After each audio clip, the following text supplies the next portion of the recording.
Imagine a young man, living in exile, surrounded by a group of misfits. These weren't seasoned warriors, but over time, they would become some of the most loyal and skilled fighters in history. David and his mighty men. They fought for him because they believed in him, and he led them through incredible challenges. What made David's team so extraordinary? What was the secret to their loyalty and high performance?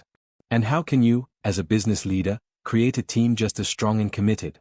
In this video, we'll explore the leadership lessons from David's mighty men and how you can apply those lessons to build a loyal, high-performing team in your business. Let's get to it and discover what it takes to lead with purpose and power. David's journey didn't start with fame or power. He wasn't born into a position of leadership. Instead, he was a young shepherd, isolated and living in fear after being hunted by King Saul. He had no army, no resources. Only a group of outcasts who had nowhere else to turn. These men weren't warriors, they were in debt, distressed, and discontented. Yet, under David's leadership, they became an unstoppable force. David didn't just command them. He believed in them. He saw their potential and gave them direction. He taught them, inspired them, and led them through hardship. The lesson here is clear. Great leaders don't wait for the perfect team to appear. They build one. Just like David, you may not start with a group of top performers. But with the right guidance, vision, and dedication, you can turn any team into something exceptional. David's mighty men were not a group of identical warriors. Each man brought something unique to the table, and that was part of what made them so powerful. One of them, Josheb-Basshebeth, was known for his boldness and bravery. He fought fearlessly and took risks, sometimes going to extremes. In your business, these are the visionaries. The people who push boundaries and challenge the status quo. Another man, Eleazar, was known for his incredible determination. Even when the rest of the army had retreated, Eleazar stood his ground and fought until his hand was frozen to his sword. These are the dedicated team members who will give everything for the cause, no matter the challenges. Then there was Shammah, who stood alone to defend a field against overwhelming odds. He didn't run when others fled, he stayed and protected what mattered. These are the people in your business who defend the values and integrity of the company, no matter what. David didn't expect all his men to be the same. He knew each person had a different strength. And in your business, it's the same. A successful team thrives when people bring their own unique skills, perspectives, and strengths. That's how you create something unstoppable.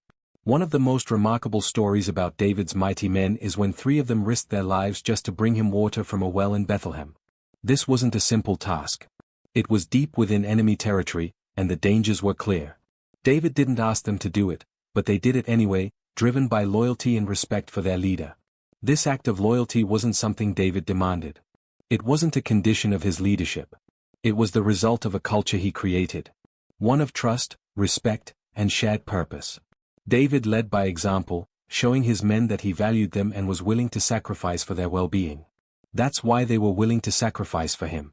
In business, loyalty doesn't come from forcing people to follow you. It comes from showing them that you care about them as individuals, not just as workers. When you lead with integrity and show appreciation for their efforts, your team will go above and beyond. They'll take risks for you, just like David's mighty men did. And they'll trust you, even when the path is uncertain.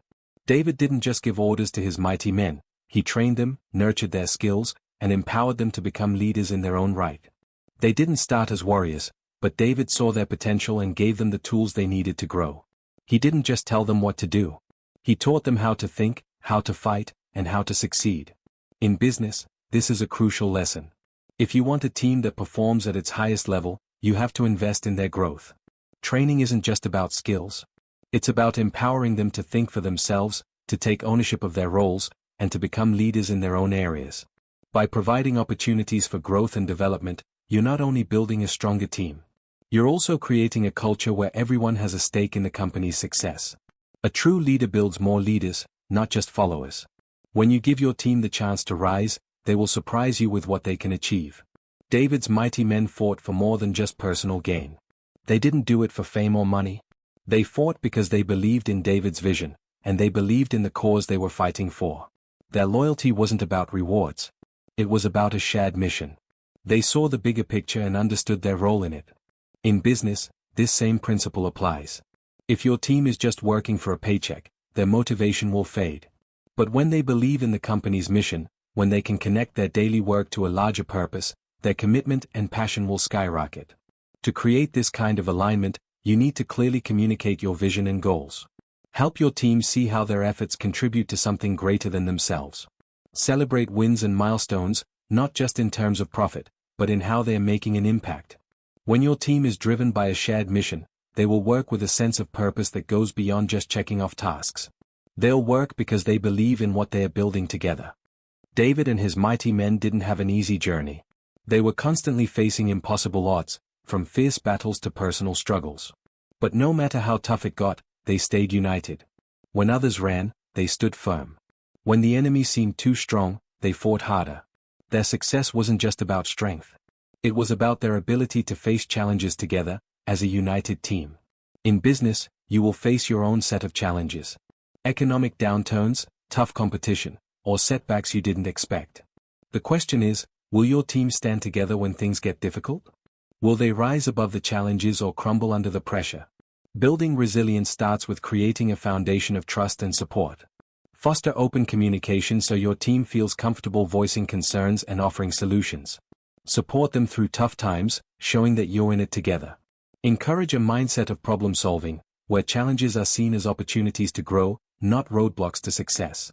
When your team knows you've got their back, and they trust each other, there's no obstacle they can't overcome. David's mighty men were more than just soldiers. They were a team built on loyalty, trust, and a shared vision.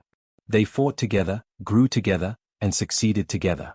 And as a leader, you can do the same with your team. The key takeaway is that great teams don't happen by chance. They are built with intention, starting with strong leadership, clear communication, and a culture of growth and trust. You can't just expect loyalty. You have to earn it by showing that you value your team and their contributions. Now, I want to hear from you. Which lesson from David and his mighty men stood out to you the most? Drop a comment below and let's discuss. If you found this video helpful, make sure to like, subscribe, and share it with others who can benefit from these leadership insights. And remember, go out there, build your team, and lead with purpose. Your success is waiting.